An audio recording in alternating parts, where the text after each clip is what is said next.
I assume this has something to do with the fact that she is upset that the CDC and the health department under President Trump and RFK Jr. isn't pushing COVID vaccines more on more people. I assume that that's what it's all about. But what's your take on this news, Dr. James?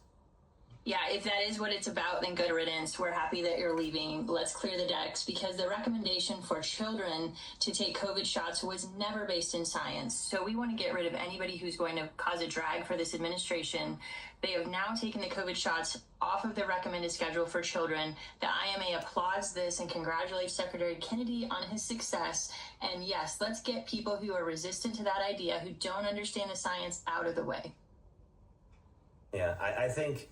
Look, in some ways we should be applauding this not only for it happening, but look, if people really feel this way, then sure, stop being on these government advisory boards. Understand that you joined into the politicization of medicine well before President Trump came around or RFK Jr. came around. And that means that the political winds change. You got to go. And I really wish more people would do that who are in the political realm. They don't seem to understand that things go up and down based on what the voters choose.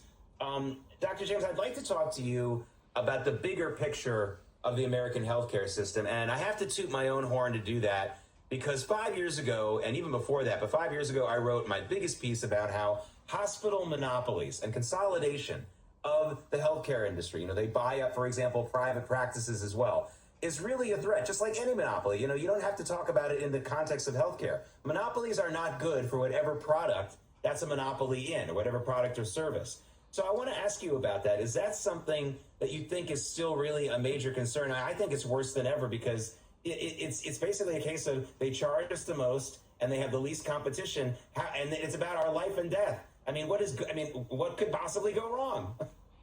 Yes, I couldn't agree with you more. And I've actually dealt with this in person in my clinic with individuals, because we're trying to access services through these different healthcare institutions that we don't have in my private clinic.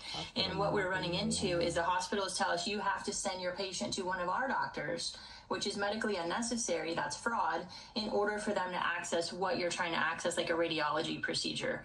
So it's adding costs, the astronomical charges, the lack of transparency in medicine, and not to mention the fact that you have healthcare administrators controlling what doctors prescribe and how they practice medicine. That is abhorrent, and this medical industrial complex is out of control. So these monopolies need to be broken up, and we need to give physicians a way to become independent so they can be doctors again.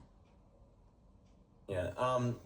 We're also in the midst of this budget bill fight, and it's a time to also talk about some of these programs like Medicare and Medicaid.